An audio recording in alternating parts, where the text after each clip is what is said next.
Hey guys, welcome back to the channel. We've got something special here. This is the all-new 715 Quadtrac, most powerful tractor produced by Case IH. This thing's a beast. And we've got it here for a few days on the farm. And it's rained. There's some water on the ground. It's fall, leaves are changing, and it is a perfect time to drill in some winter wheat. So, let's walk around the tractor. Let's get her figured out, dialed in, hooked up, and let's go to work. I'm sure you guys want to see this thing run. I want to run it. Let's go. This all-new and improved Quadtrac is not your ordinary Quadtrac. This thing's been built up from the ground to accommodate this new 715 horsepower twin-turbo 16-liter engine. Boosts up to 778 horsepower. They made the tracks longer, as well as increased the drive wheel, so that way the power delivery to the ground is more efficient. Not going to be slipping as much with this much more horsepower. I think the weight's been increased by quite a bit. The undercarriage of the tractor has been improved. Its turning radius and maneuverability actually is supposed to be just about as good or better than the older generation. And its top speed has been increased to 26.5 miles an hour, which is smoking for a track machine. And the fuel tanks have been increased to 520 gallons. So you've got a lot more diesel capacity to accommodate that horsepower, because that engine, it's got to get that horsepower from somewhere, and it's going to take it from the fuel. But being this higher horsepower, it doesn't work as hard in some situations as, say, the 620 does. And I think the fuel burn is pretty comparable. All new LED light package across the cab, the fenders, the hood. Redesigned intake and exhaust for better visibility. You'd be surprised how much visibility you have inside this thing. I know the hood looks gigantic, but when you're inside, it doesn't look that bad. You'll see in here in a second. On the back, we've got this massive 3-point, some beefed up to lift 11 tons. Your 8 remotes, PTO, and a massive drawbar to accommodate that huge 2,000 bushel grain cart, because you know this tractor would look great in front of it. I'm told the transmission's had some heavier duty clutch packs installed, as well as some different systems to accommodate that extra horsepower and torque. And with all that, it takes an enormous cooling system to take care of all that energy that's being produced. So, that's the new hood. Want to see inside?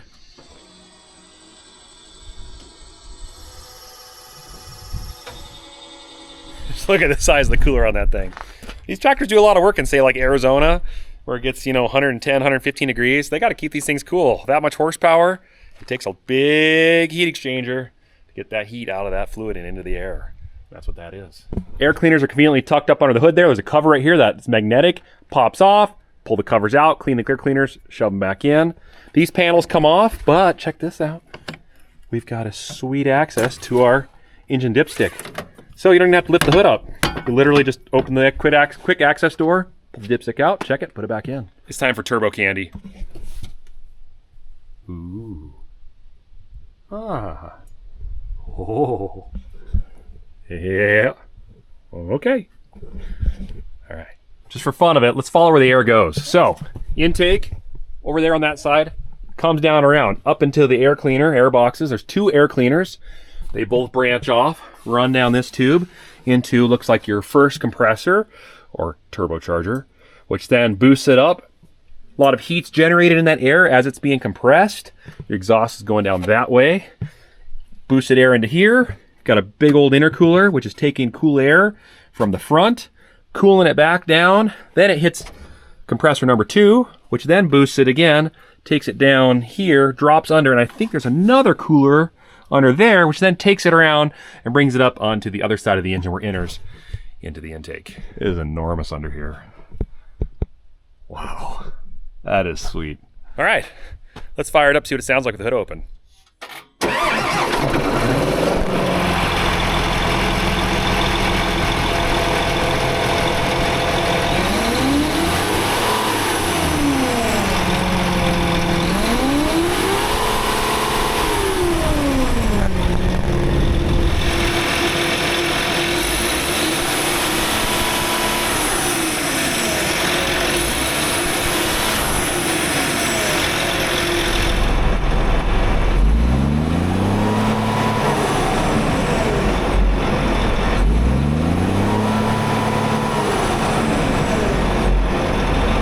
All right, let me show you where the hidden box is. Open this up, there it be.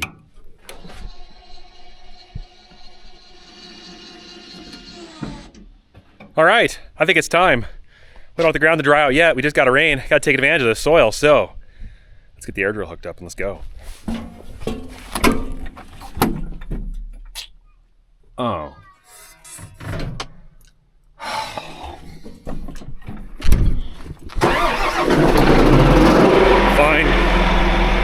Plug it in the next time.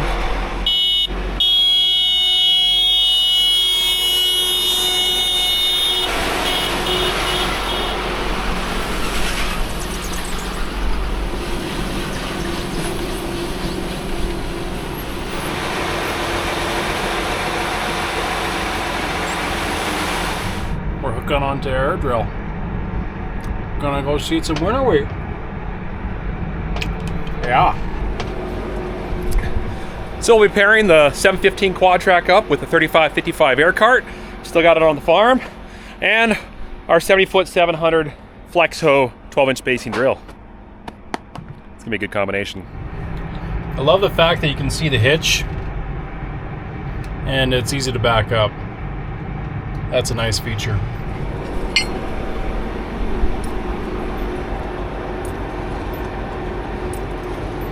That's probably good right there. The other thing that's really cool, our buds don't have it. When you back up and you put the clutch all the way in, it automatically applies the brakes so it doesn't roll anywhere. That's pretty sweet. Yeah, I need to come back my way a little bit. There we go. Oh yeah, like a glove.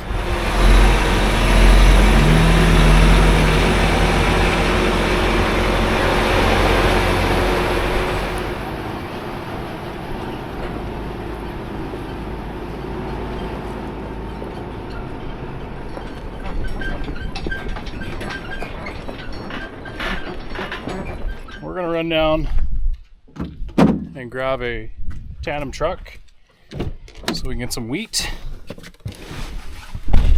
and fill the drill, then calibrate it and go from there. Okay, let's see if this thing will start. Did I hook the battery up? You shouldn't have to. Oh. My master switches.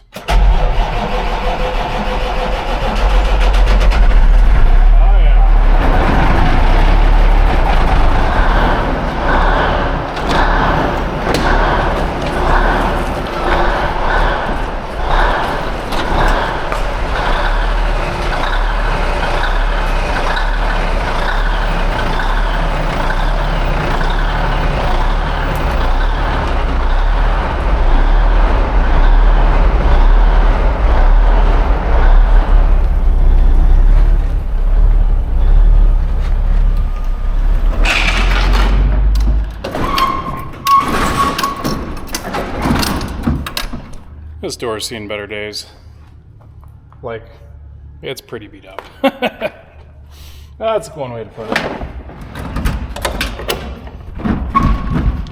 My truck got pooped on by lots of pigeons. All the stuff that we need to get done. Endless. I need to work on the roof on this place. Got poop on my shoes. Got to work on that. Yuck. Pigeons, in my mind, they're like flying rats. Nasty creatures. Like I said, they're flying rats. Oh, nasty creatures. Pooping on everything. What a mess.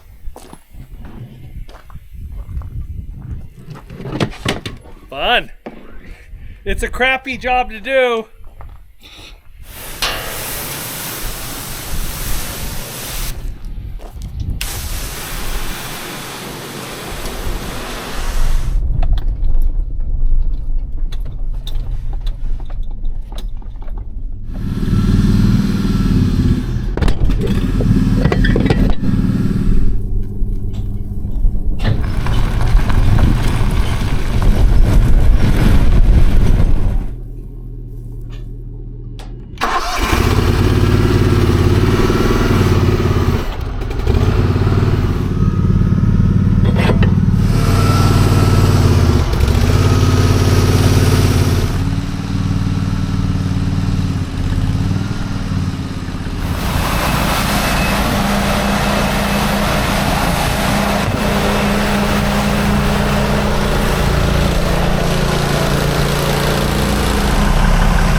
is that time. We're gonna put some seed in this so we can calibrate it. Then we're gonna head out to the field and start seeding. So let's make it nice and handy.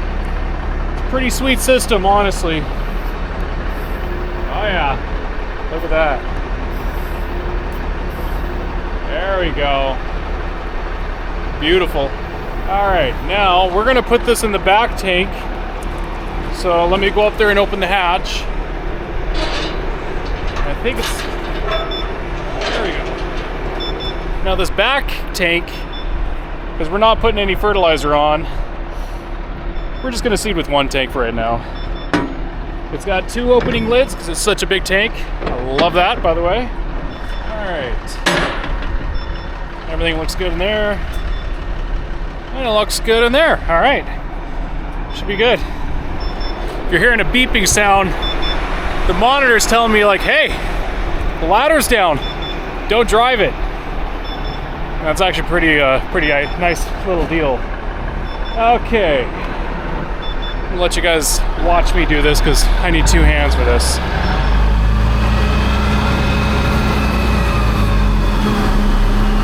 All right. Push this yellow button right here and oh yeah.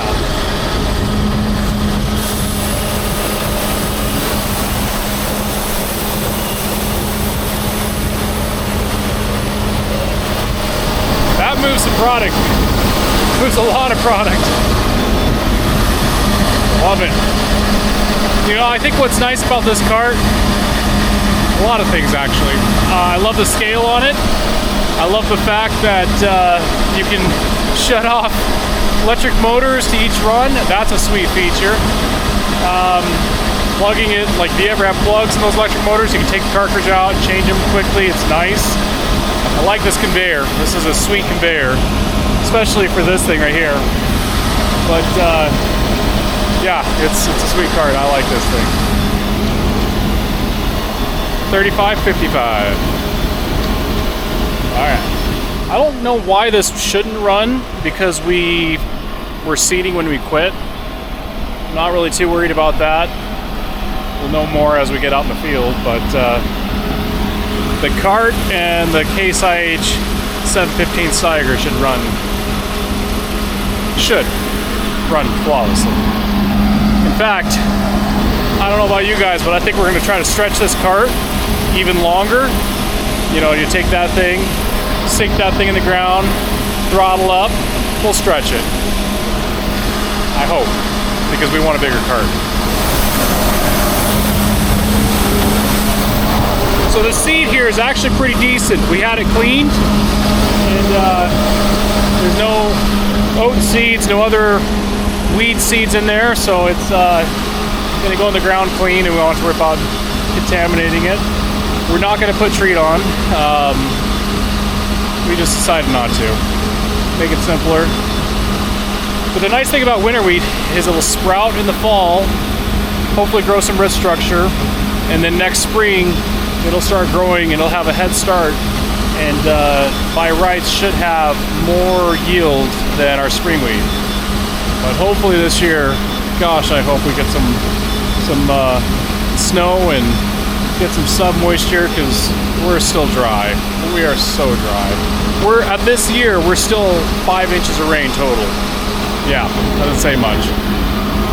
But anyways, we'll make it happen.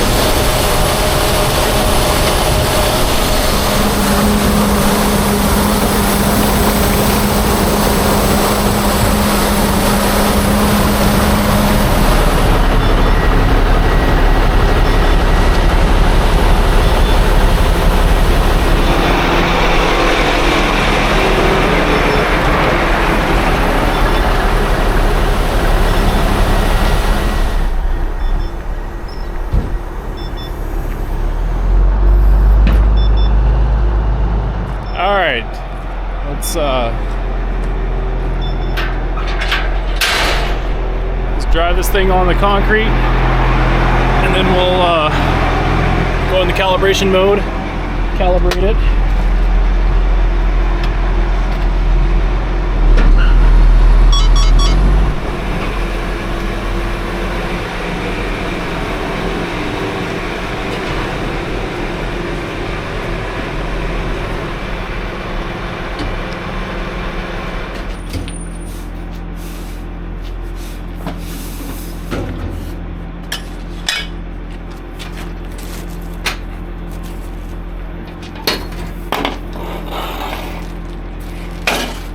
it slightly spit on us. Just enough to get the ground damp. But what we're going to do right now is we're going to go ahead and put the tray in, the catch pan, so we can calibrate it. And then we'll figure out what we're putting on for seed. Okay. I think it's like this, I believe. Yeah, like this. Okay.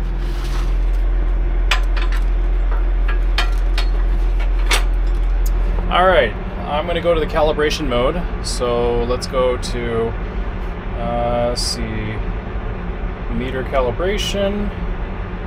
We want to do the back one. So now that we got that set up, it's going to count the revolutions of what each meter is putting into the bag. So then I just hold the button. I'm going to count to about like 40 seconds or 30 seconds. Let's do 40 seconds.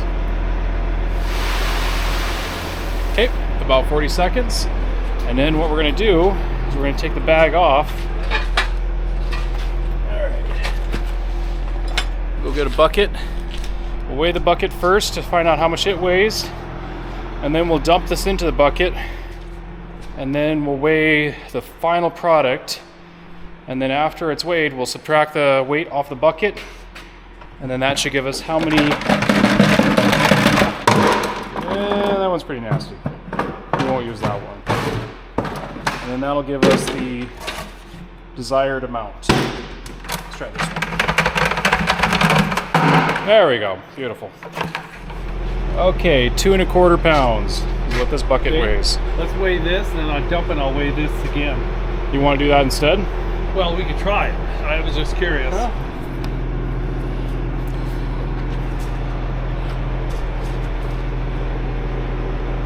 35.26.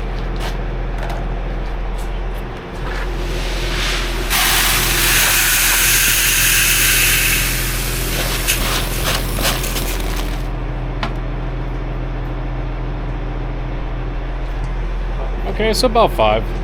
So 35.26 minus 5. And that's what we're going to set the monitor. All right, we got it calibrated. And let's set that. Good. Good to go. Perfect. Super easy. Super simple. And I like simple. Makes our lives a little nicer. All right, well, I just brought it out here, wrung it out, and set it in the ground, put a little seed in the ground, and we're going to test the depth and see what it looks like. So you just wrung it out, and you put the seed in the ground, and you're going to test and see what it looks like? Yeah, I think so. Now I'm having second thoughts. Yeah, are we going to put it in the ground, just test it and see if there's any seed coming out first? That's deeper. That one's plenty deep. That is a back one. And the back ones are going to be deeper because it sets in, well, the back sets in and the front tips down. So, and that, how's it? It doesn't even feel like there's no moisture down there, really. below that, no, that's the bottom of it. The moisture is right there. We're just so that one that's shallow is still, if it rained, it would probably come up. That's a good almost 3/4 inch. I mean, it should be deeper than that, probably a little deeper. This ground isn't as good as like that. There's plenty deep there. And that's actually a front one with our tiny kernels.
power seating.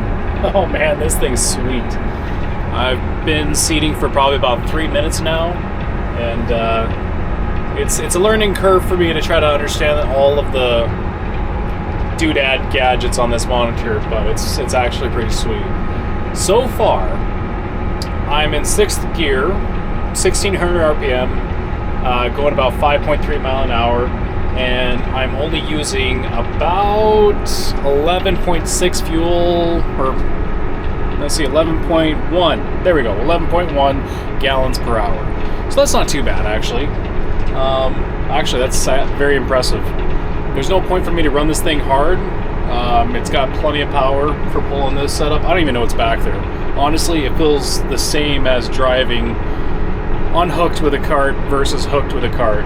There's huge difference of power. But yeah, this is really nice. Cab is comfortable. Gosh, I want one. It's not a good feeling because I know I can't have it. But I want one, like, bad.